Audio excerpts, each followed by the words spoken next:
Today we're going to be talking about probably the most interesting monster in One Punch Man, along with his various evolutions, and that is Black S. Now that's not his full name, but I'm assuming you already know what that is and why I can't really say it on YouTube. But anyway, like most monsters, we have no idea where he came from. It's not as simple as the humans who were seeking more power and monsterized themselves. Black S just always was a monster. That's it. And he first appears during the Monster Association arc, listening to Garou's speech, but not happy about serving under Orochi. Don't get it twisted, he's only working with them because he wants to help crush the heroes. I'm sure it has nothing to do with them outranking him, right? Afterwards, considering Black S's problem with being underestimated, seeing Garou offered a spot among the executive members obviously rubs him the wrong way. And the fact that he thinks it's too soon for the promotion must mean Black S had to work his way up. Still, he lets it slide. And after Garou matches each of the executives up with the heroes based on their weaknesses, he wastes some time chasing Terrio. Yeah, the poor kid's been brought as a prisoner to the monster headquarters. Too bad for Black S though, his real opponent shows up to stop him from enacting the murder he was planning.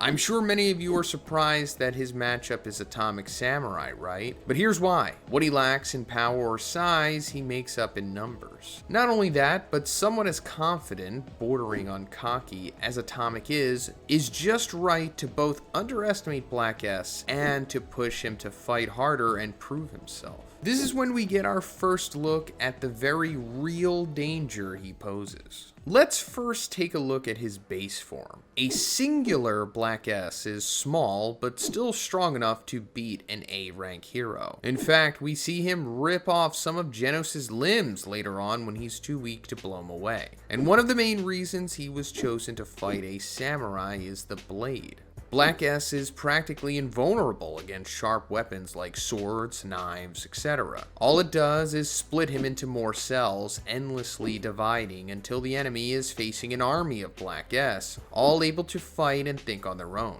And if it goes so far that the person fighting him just keeps slicing, well, then Black S can make a literal tsunami of himself. Instead, he struggles to fend off blunt weapons or powerful bare-handed fighters like Metal Bat or Tank Top Master. This can be countered by him grouping up a huge amount of cells and modifying his size and power by joining as one entity. But this comes with a few risks that I'll get to later. On the other hand, Garou believes Black S could be unbeatable if he teamed up with Homeless Emperor, but we know that he wouldn't because of his arrogance, but also his insecurity about never being as strong or good as other monsters. But anyway, back to his battle with Atomic Samurai, it turns out Garou was right to set them against each other because the overconfident man just can't overcome the sheer numbers that Black S is throwing at him. Plus, we gotta talk about that serial killer expression Black S makes when Atomic first blows him off. Honestly, I blame him for refusing to use any other means to fight besides his sword. In the end, even in his smaller form, Black S completely overwhelms the hero by ganging up on him like an angry mob. Even then, Atomic thinks that he can kill Black S by dropping the ceiling on top of the cells. A few probably did get destroyed, but not the vast majority of him.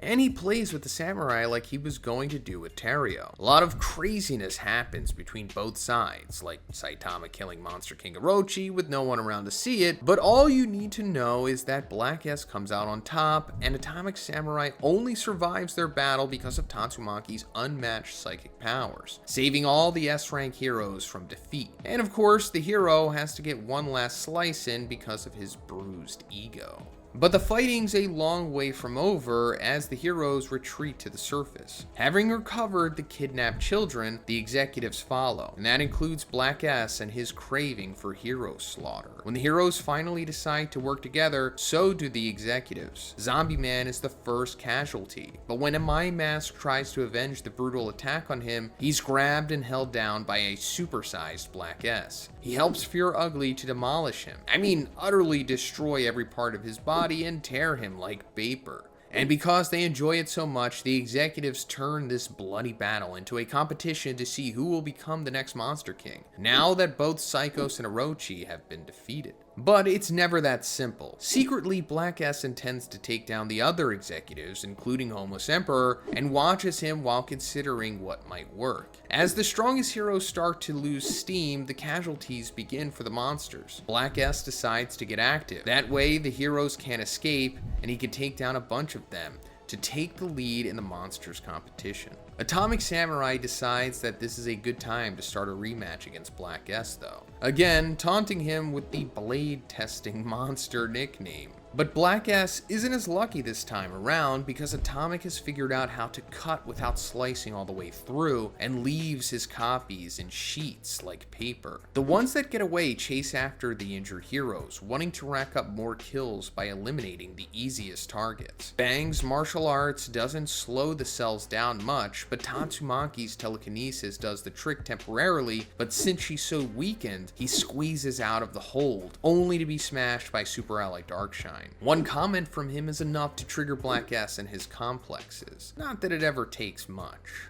Still, Black S sends a ton of cells at every hero, being held back but not destroyed for good. The waves grow bigger, trying to drown Darkshine, but his hits are too strong to be affected. With no other choice, he splits into as many cells as he can, becoming like water to wash them away. The problem is that separating into that many copies makes each of them weaker than the usual Black S cells. And when Atomic Samurai's Swordmaster friends show up, he gets frustrated that Homeless Emperor isn't involved. It's a fair complaint, but they're also in the middle of a contest. So why would he help Black S win? Especially when it's clear that they both want to kill each other off. The heroes seem to be making good progress for a while, even with Bang and his brother busy fighting Garou. But just like real life, things can change in an instant. When Black S breaks through the ground with a giant-sized torso to grab Tatsumaki, his sadistic side makes a comeback. Genos tries to keep him away, but no one expects the smell that's coming. Pure Ugly returns with an even more appalling look, seeking revenge. Black S doesn't know when to keep his mouth shut though, and is rightfully attacked by the enhanced executive. Enough is enough, and Black S has been patient enough. Now that Vomited Pure Ugly is eating his cells, he has to retaliate and show him and the heroes who's the most powerful. And I can't blame him, seeing as Ugly wants to keep him around as a source of protein. With all the heroes weakened and others getting close to their limit, Black S decides that it's the right time to merge into a new form,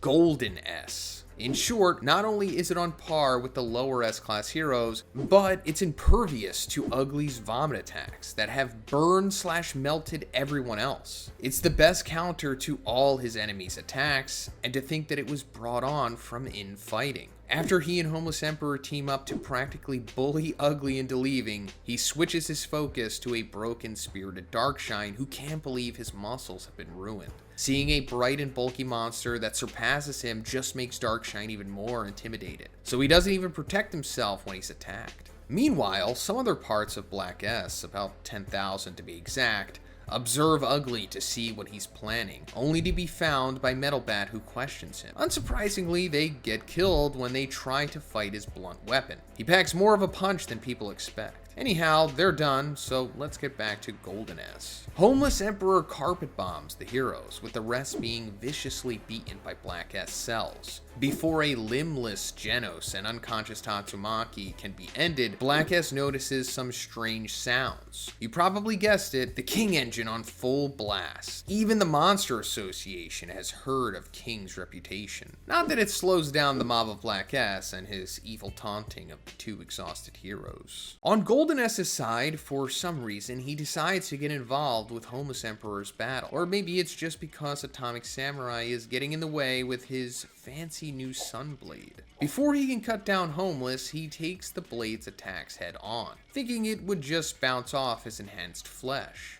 It doesn't, and instead cuts right through, taking 12 trillion cells with it. But his mood instantly brightens when evil natural water joins the fray. That's all the encouragement he needs to continue his fighting spree. Until Golden also catches the familiar rumble of a hero. Black S's cells may not agree on everything, but they definitely all think that King will be a problem to deal with. With that in mind, Golden S convinces the loose cells that they should be cautious before they attack. and the best way to win is to do so with everyone involved. Without saying much, King launches a psychological attack on the executives and has Black S downing every move he wants to make.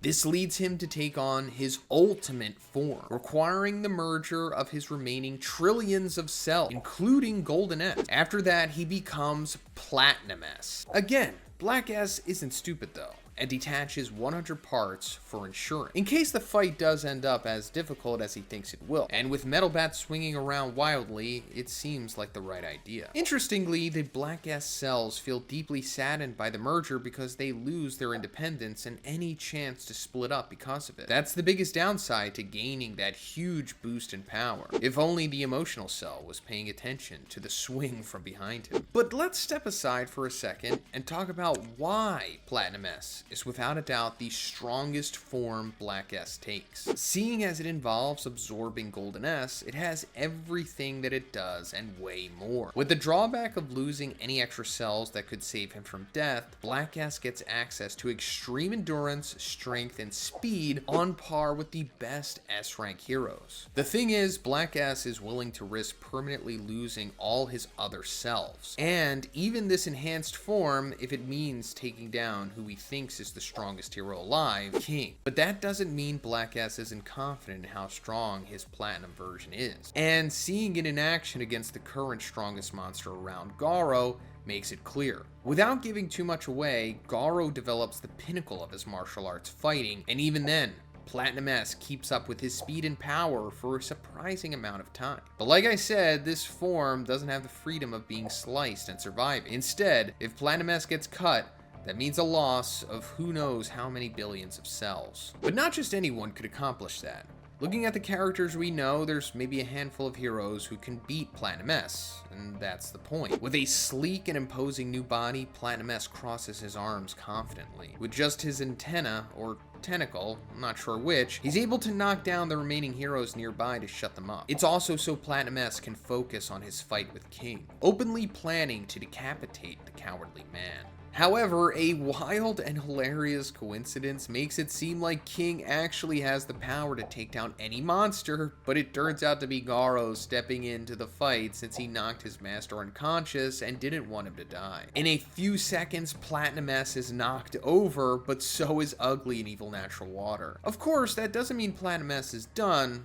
He's far from it. In fact, when Flashy Flash gets dropped off and confronts Garou and his new look, Platinum S makes sure to walk between them, attacking the two like it's a breeze. We know he doesn't like heroes, but he's also disappointed to see Garou not embracing the monster side. He corrects Platinum by saying that he'll fight whoever he wants since absolute evil isn't biased. And then they're off, fighting at speeds that most can't follow with their eyes. It's a three-way clash that takes them across the destroyed battlefield, with Platinum S having no problem keeping up.